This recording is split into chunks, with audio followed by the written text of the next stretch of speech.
আপনার horse trading করেছিলেন যে হর্স ট্রেডিং করেছিলে কারণ হর্স কৰিলে কিমান দিন ক'ত লুকাই থলে বাংলাদেশৰ পৰ্যন্ত গুচি গ'ল ক'ত গৈছিল হিচাপ নাই এনেকুৱা জায়গাত ৰাখিছে কোনো মানুহ মোক দেখাই নাপায় মোৰ ফেমিলিয়ে দেখা নাপালে বাংলাদেশত হৈছিল সব জায়গাতে গৈছোঁ আমি এইবিলাকত ঘূৰি আমাক লৈ গৈছে ক'তো নিজে গম নাপাওঁ গাড়ীৰ ভিতৰত নে গাড়ীৰ ভিতৰত দেখে 12-13জন মানুহ আগুৰি থাকে মোক ঠিক তেনেকুৱা পৰিস্থিতি আছিলে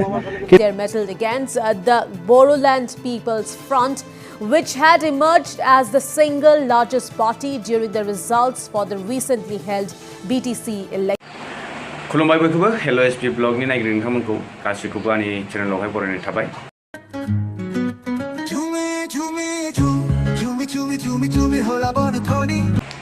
सुमि बरानि दावरावआथ' गोबां जादों नाथाय बेनि गेजेरावनो जोंनि গৰাকী মহিলাই কপাই ক্ষান্ত নাথাকিল মাইনাও ব্ৰহ্ম নামৰ এই সুন্দৰী মহিলাগৰাকী से माइनाव बसुमतारी होननाय आइजो सासे बिथांनि फारसे आसामनि गोबांथार माने निउस चेनेलफोरावहाय बिराद दावराव आरो बेखौ गोबांसिन भाइरेल खालामदों बा जोंनिनो मानसिफोरा खालामदों नो डाउट बेयावबो नाथाय बिथांमोना ओरैबायदि माबा मोनसे जोंनि फारसे नेगेटिभखौहाय ओरैबायदि थाब पिकआप खालामो टपिकफोरखौ माने खुनु प्रमोशननि दरकारानो गैया बा सोरबा थिननांगौनि बाथ्रानो गैया बिथांमोना ओरैबायदि हाइलाइट खालामखायो माने फकास खालामखायो जाहाथे जोङो एसेबाबो बुजिखाबाय दा नोंथांमोना स' बुंनो गोनां बाथ्रा गैला जियानो हक आङो सुमि बराजों रिलेट खालामनानै माइनाव बसुमतारिनि बागै आं दिनै नैबे भिडिअ'आवहाय सावरायनो सानाखै बे टपिकखौ बाद दोनदो नांला सोर मा जाखो सोर मा खारखो होग्रायाबो साबधान जानांगौमोन आरो जाग्रायाथ' जाग्रा बे गोरोन्थिया मावखाबाय स' बे दावरावआ आलादा टपिक नाथाय जोंहा इन्ट्रेस्टिंआ नैबेसो थांनाय बिसायख'थिनि समावहाय मा जाथाय जायामोन बे दिनैनि समाव मोनफा सैथोआव फैगासिनो दं नङा होमबा जेरैहाय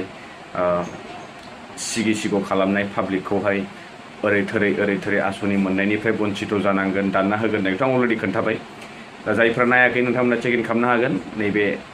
डिसक्रिपसनावबो लिंक होना दोनदों आङो गोबांथार भिडिअफोराव आं बेखौ सावरायबाय अलरेडि जिएसपि दोलोनि सासे इएम दंमोन मिथिगौना रायजोफोर नोंथांमोना घनश्याम दास बिथाङा जिएसपिनिफ्राय नायल' जाल' सासेल' देरहासार जानो हादोंमोन प्रमोद बराय जितु কথা কাৰণ এজন এগ্ৰিকালচাৰ ইএম যাৰ দায়িত্ব দিয়া হৈছিল যিজন ব্যক্তিয়ে চৰকাৰ গঠন কৰাত মূল ভূমিকা লোৱা হৈছিল আৰু মূল ভূমিকা নল'লে চৰকাৰেই গঠন নল'লে চৰকাৰ গঠন নহ'লেহেঁতেন সেইজন ব্যক্তিক যে এনেকুৱা কৰিব আমিতো সপোনতো ভবা নাছিলোঁ बिथांनि मोनसे जोबोद मैखोम रल दङ नैबे बारनि बिटिआर सरकार जितु खुंथाय गोहोआव दङ स' बिथांनि रलनि थाखायनो सरकारा फर्म जानो हादोंमोन एबसलिउट मेजरिटि मोनसे मोननो हादोंमोन नङा होमबा बेखौ जों अलरेडि मोनथिखाबाय नाथाय मा जाखो फैयै दिनै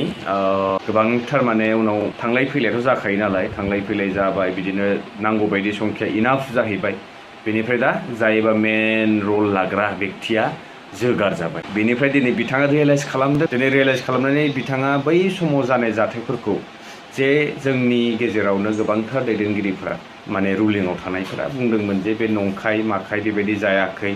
उइलिंलि थांदों मादों होननानै नाथाय हर्स ट्रेडिं जादों होननानै बिपिएफनि गोबांथार दैदेनगिरिफोरा हमथाबबाय थादोंमोन नारा नाथाय लांदों होननानै बेखौ हमथाबबाय थादोंमोन गारियाव दैखांना लांदों एसपि डिसि बायदिसिना फैलायनानै बिथांखौ हमना लांदों होननानै दिनै बिथां गावनि खुगाजोंनो खुद बुंफुरनानै होबाय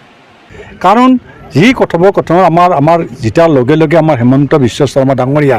মুখ্যমন্ত্ৰী তেখেতে মোক এছপি ডিএছপি আদি কৰি লগাই পেলাই যেনেকৈ এৰেষ্ট কৰি নিয়া নিচিনাকৈ মোক লৈ যায় পটনা কৰি লৈ যায় ৰুমত বন্ধ কৰি ৰাখি তেওঁলোকে চৰকাৰ গঠন কৰাৰ কাৰণে মোক নিছিলে সেই মৰ্মে আমাৰ পাৰ্টিৰ পৰা বহুত কষ্ট যোৱাৰ পাছত তেওঁলোকে আমাক যোগদান প্ৰমোদ বৰা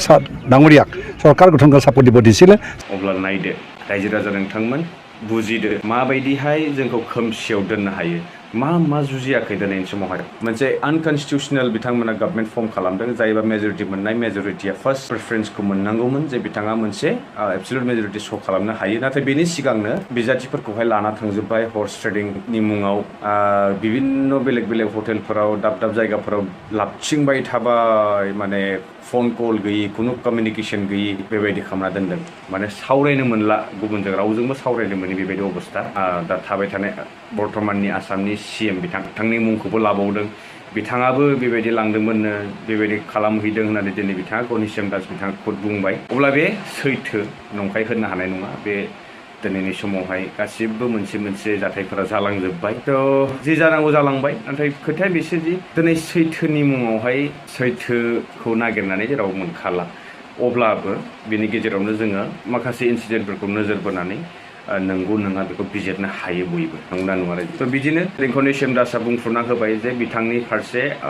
माने अयनाय जादोंमोन एसे माने बिथांखौ ओरैबायदि माने ओरैबायदि हमनानै लाना थांदों गुबुन दाबसे जायगायावहाय खुनु कमिउनिकेसन गैयि एसपि बायदिसिना पुलिस पावार बाहायनानै बिथांखौ हरजों हर लाना थांदों जाहैबाय स' नै बेबायदि जानानै दङ आरो मुहुर्त समाव बिथांखौहाय बोख्लायनानैबो होबाय एग्रिकालचार बिफाननि बिथाङा मोन बिथांखौ बोख्लायनानै होबाय दा बिथाङा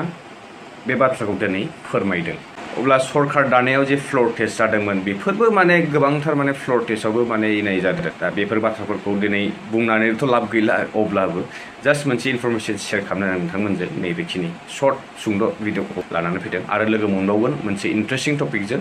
वान आफ्टार आनादार आं दिनै भिडिअ नोंथांमोननो होगोन मोननै मोनथामसो भिडिअ हरगोन स' आसा खालामदों नोंथांमोना भिडिअ आंजों थाबाय थागोन होननानै स' बिदिब्ला लोगो मोनसिगोन नेक्स्ट भिडिअ टिल देन स्टे टिउन बाय